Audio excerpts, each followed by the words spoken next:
Hey everybody, welcome back to Midwest Microbrew. I'm your host, Henry Nosek, and today we've actually got a returning guest, Scott Whitson, who's the co-owner and head brewer over at Bit Brewery in Central City, Iowa. In this episode, Scott and I talk about the marketing wins that worked for them between social media, local radio, and even a wrapped golf cart advertising their brewery, plus their homebrew competition, Mug Club, and their popular brewer and training program where customers help brew their own beer. We also get into what it really means to live in that Midwest identity. So grab a beer and let's get into it with Scott Whitson of Bit Brewery.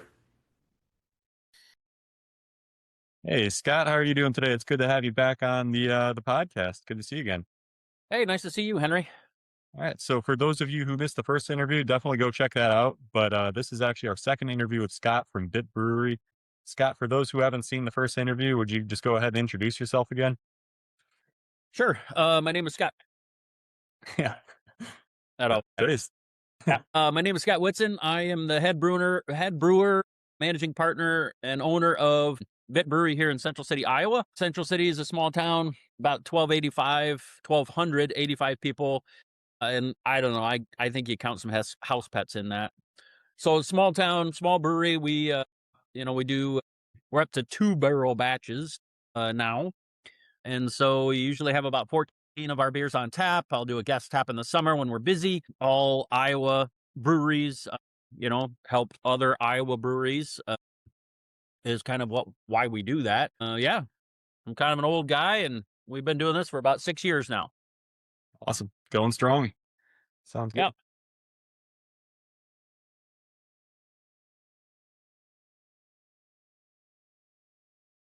So for those who missed the first interview, Bit Brewery stands for Best in Three, and it actually has kind of a unique story about how they got started and kind of the story behind what they are. So Scott, how did you define your brand identity early on, and then has it shifted at all since your opening?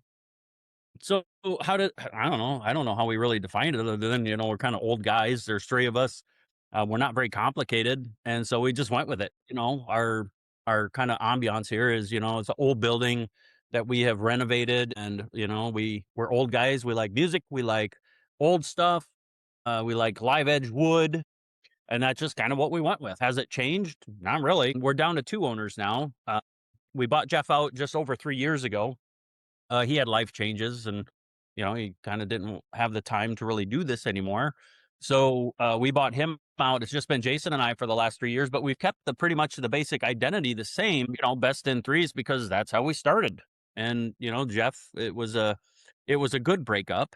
And he's still one of our buddies, and we still golf together and drink beer together, and uh, yeah, so that's just kind of how we kept it.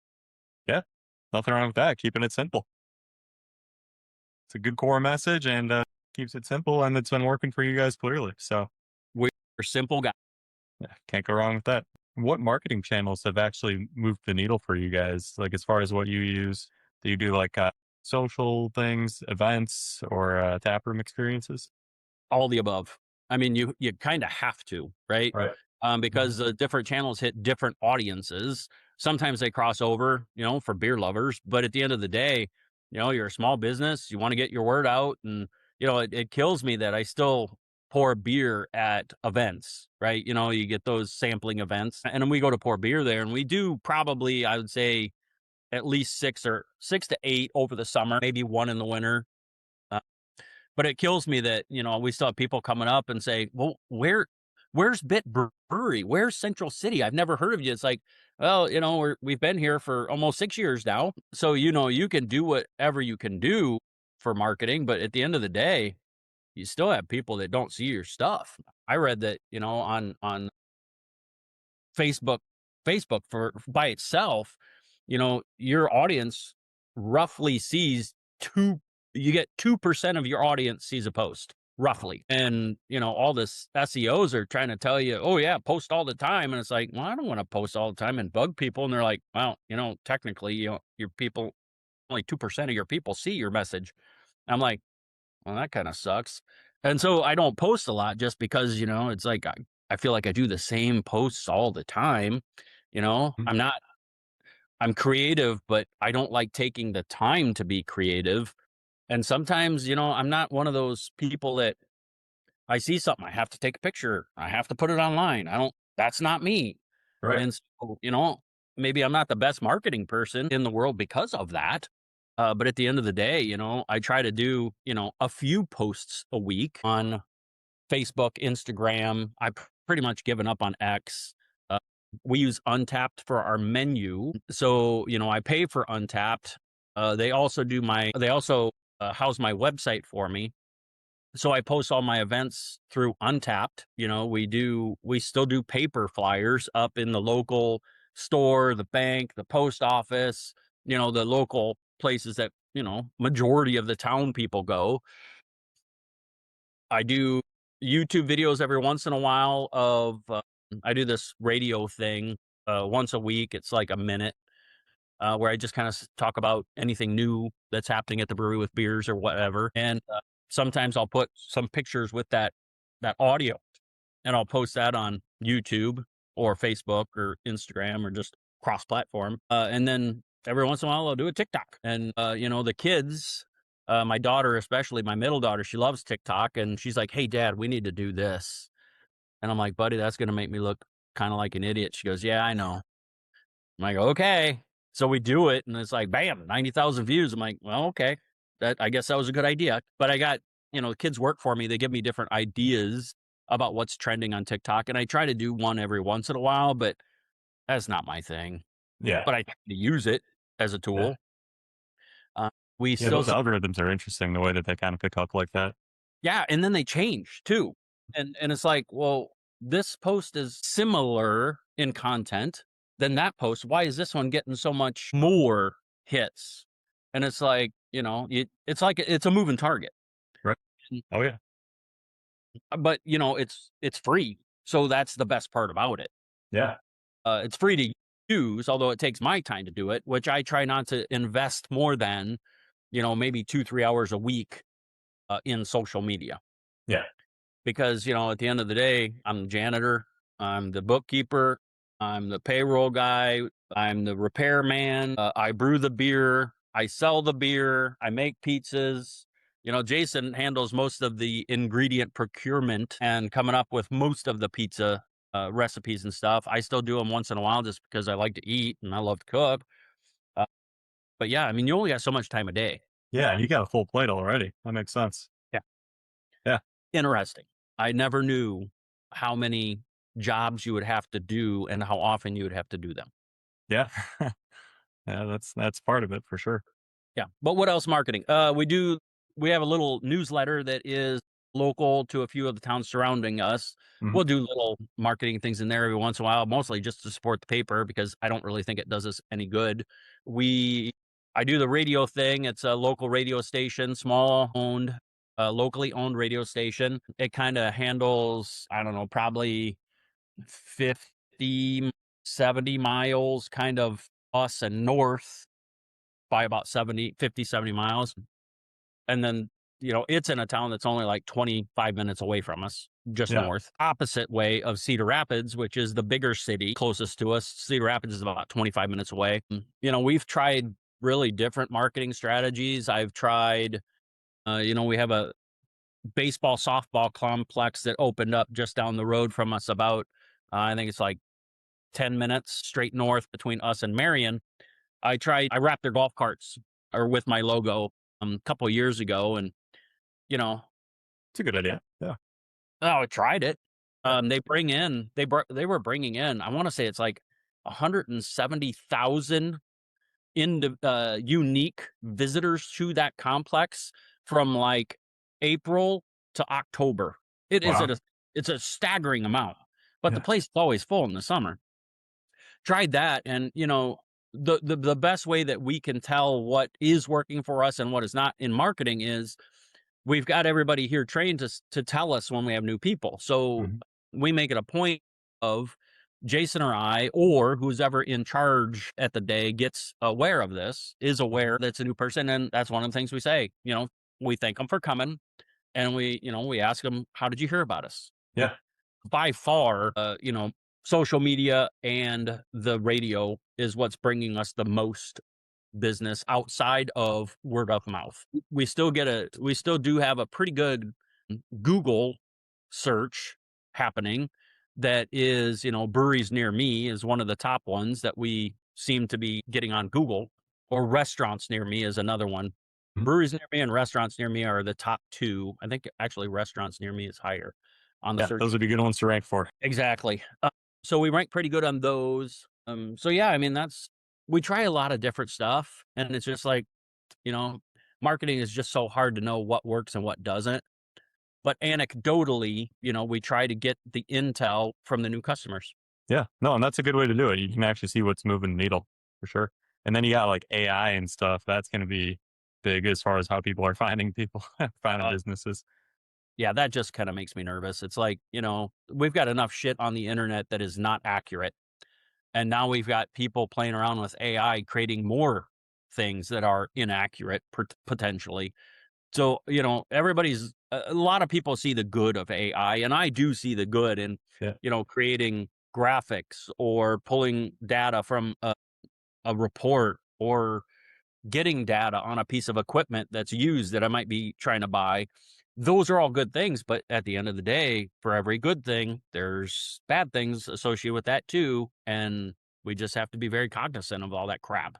yeah, and you want to make sure it's like accurately representing your business too. Like, because it can just say whatever it wants a lot of the time. So Oh yeah. that's another one of the dangers for sure. Yep. But that's something that's growing. That's for sure. Yes, sir. As long as we're aware of it, that's the main thing. Yeah, absolutely. Another marketing channel that kind of I think probably works pretty well for you guys. You had mentioned like the events that you host and the like the homebrew competition that you've got coming up here. You want Oh to yeah. tell a little bit about that? Sure. So we started this when we were homebrewers, just as homebrew competition here in our town. So I think this year's the 10th year we've been doing it. So it's our 6th anniversary this year. So 4 years we were doing it outside in the little park here, outside, and it was hotter. It's always hotter than crap. This week. So it's much nicer now that we're doing it inside. All the proceeds go to our local Main Street organization, which we don't use Main Street anymore. We now have our own, what is it, 401c, called CC Go, or Central City Growth Organization. It's basically a Main Street. It promotes downtown Central City, helps businesses, blah, blah, blah. But all the proceeds go toward that. So every 4th of July after the parade starts at 10. We start this event at 11 inside here. We invite as many home brewers that want to come, don't serve their beer. We have awards based on people's choice, first, second, third. We give them gift certificates. We give them a little plaque that's got their, first place of this, 2026 homebrew competition, Central City, Iowa, blah, blah, blah. And we put their name on it. But yeah, we get usually somewhere around 20 to 25 different drinks. And we get a little bit of everything from ciders to sours to beer, other beers, wines, meads. We get a pretty good selection, and the people that are making these beverages they do pretty good. Yeah. It's kind of fun. But you buy a glass, and we do a commemorative glass. You buy the glass for like $20, and it's unlimited tasting of all the beverages from 11 to 2 o'clock. Yeah. So people get a pretty good idea of what the homebrewers are all about here. And, they usually tip quite a few beers. Yeah. Yeah. It's Well, that fun. sounds like a good way to spend the fourth. Yes, sir. Although you do need a nap shortly after 2 o'clock. Yeah, probably get napping before the fireworks. Yes, sir. But other events, we do new beer releases. One program a couple of programs that we have here. One's a mug club, which I think is on your question sheet there. But it's a program that we do, a mug club, 20-ounce mug, a nominal fee. And it's like 100 new members are like 140 a year. You get a free beer a month, a free beer on your birthday, and you get 10% off merchandise, and you get a 20-ounce personalized mug. When you come in, all our glasses that we usually sell beer in are anywhere from a 13-ounce tulip to a 16-ounce pub type glass, right? So you get a drink out of your mug every time with 20 ounces. So you get more beer for the same price as everybody else. Plus, you get a free beer a month, free beer on your birthday, 10% off merchandise. And we try to do Mug Club Appreciation Night. We try to do it like 4 a year. It doesn't quite average to 1 a quarter. We stack them up a little. We do probably more in the winter than we do in the summer, just to help bring people into the tap room when we're a little slower. But it is nice, and we're up to, I want to say we're up to about 150 mugs. So it's a nice little bump when we renew mugs. We start renewing usually April, May, and then Yeah. we try to get finished up by July. And the new year starts on our anniversary. So on our anniversary, July 10th, previous Mug Club members can come in and have their final beer, and new Mug Club members can start having their beer on July 10th. So it's kind of fun.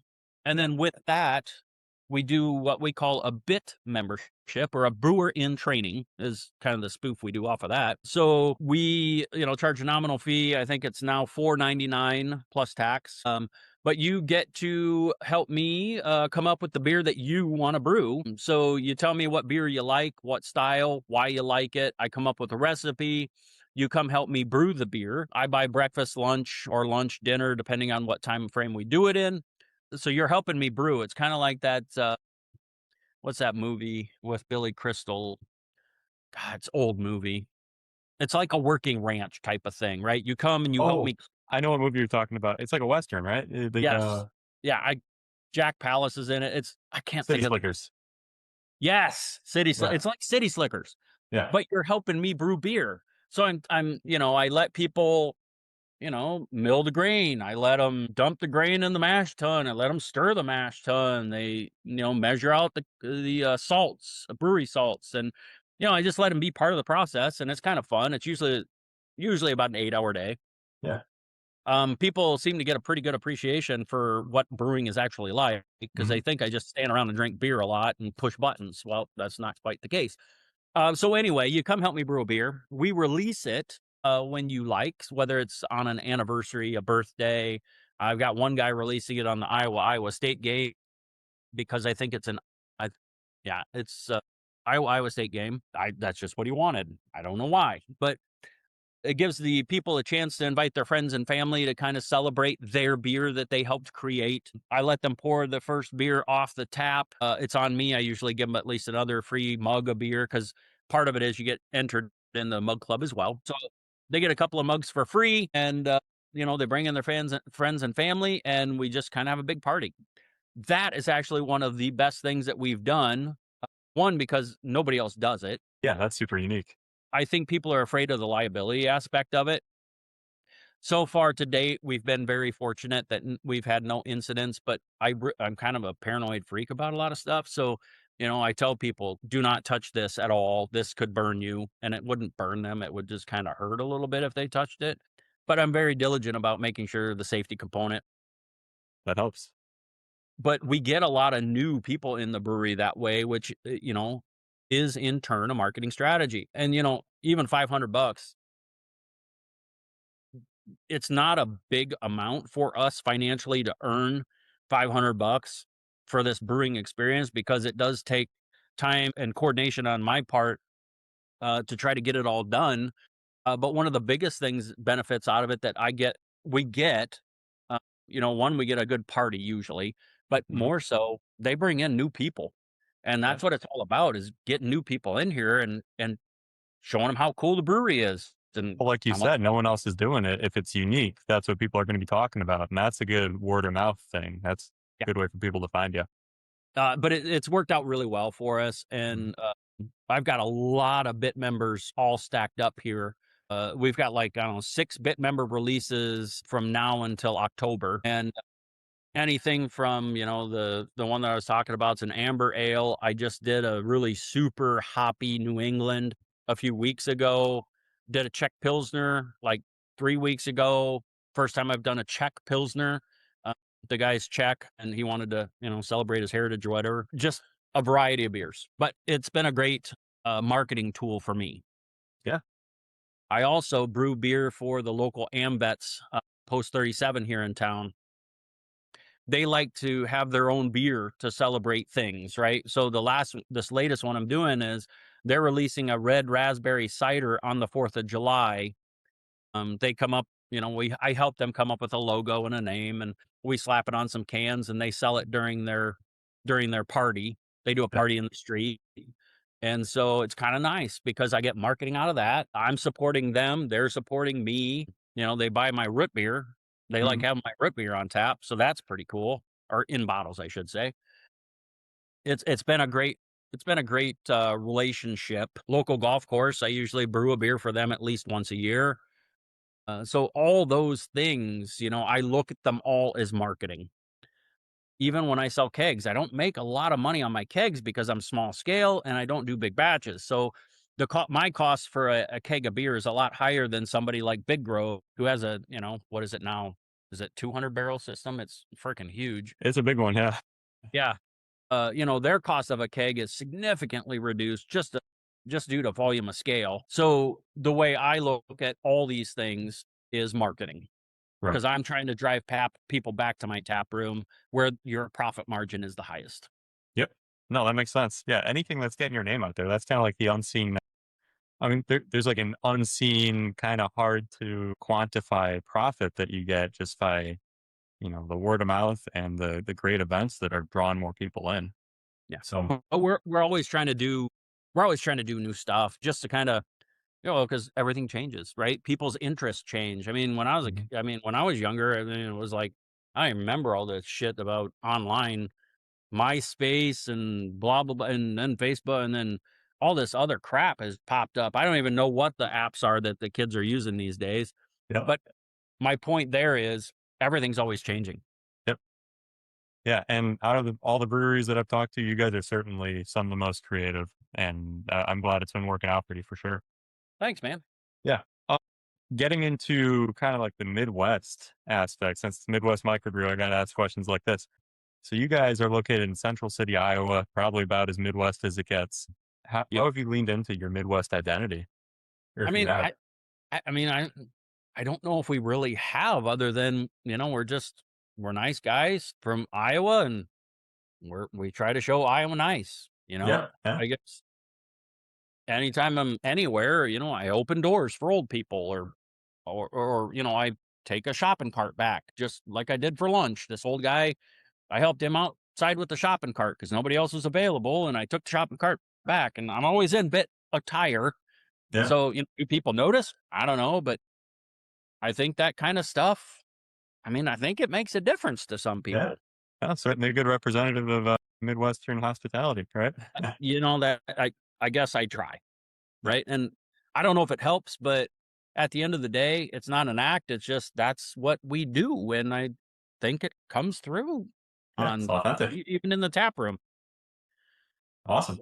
One thing I like to tell people that we always say, well, how was everything? Was it okay? Did you Mhm. have any, you know, was the beer good? Food good? Oh yeah, it's great. Beer was awesome. Food was excellent.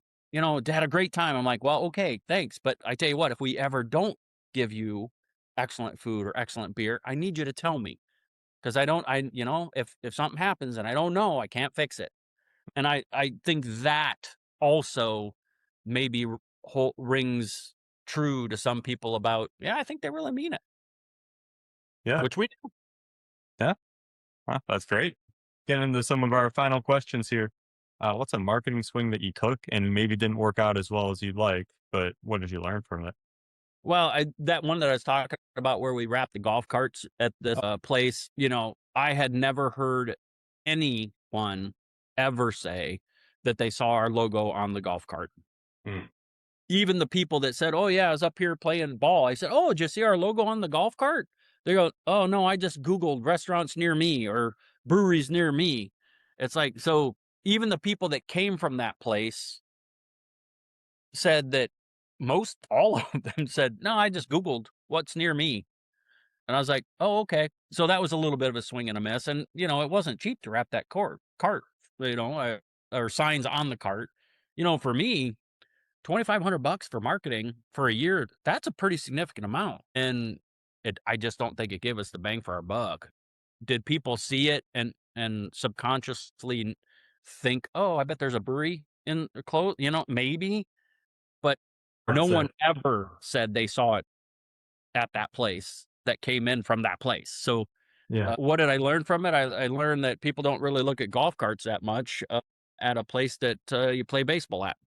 Yeah. Well, if nothing else, that like it kind of highlights the marketing channels that do work for you. Like you were saying, like the people that were coming in from there and they're still saying, yeah, I found out about you guys on Google finding best breweries near me. It shines a light on like a good area to focus on, I guess. Yes.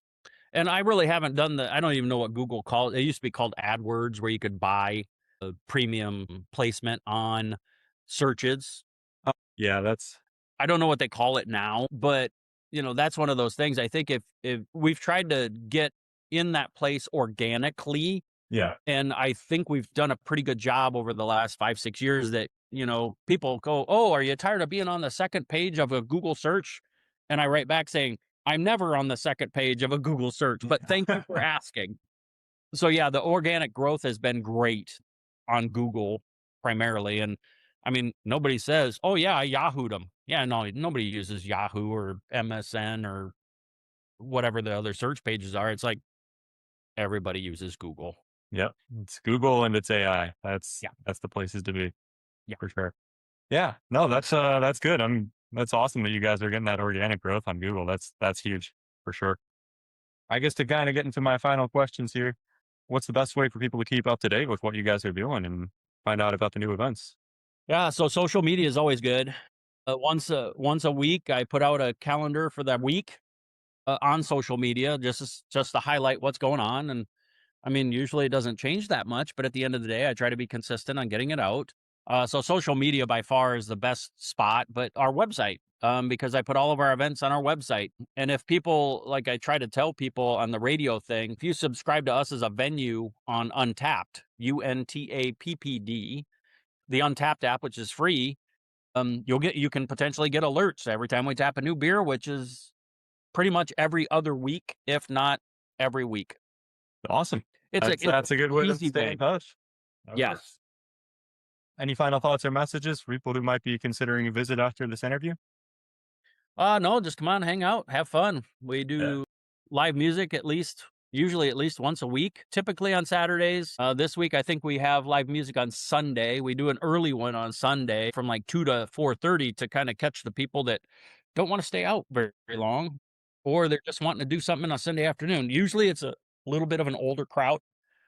But yeah, we try to mix it up. Friday nights sometimes.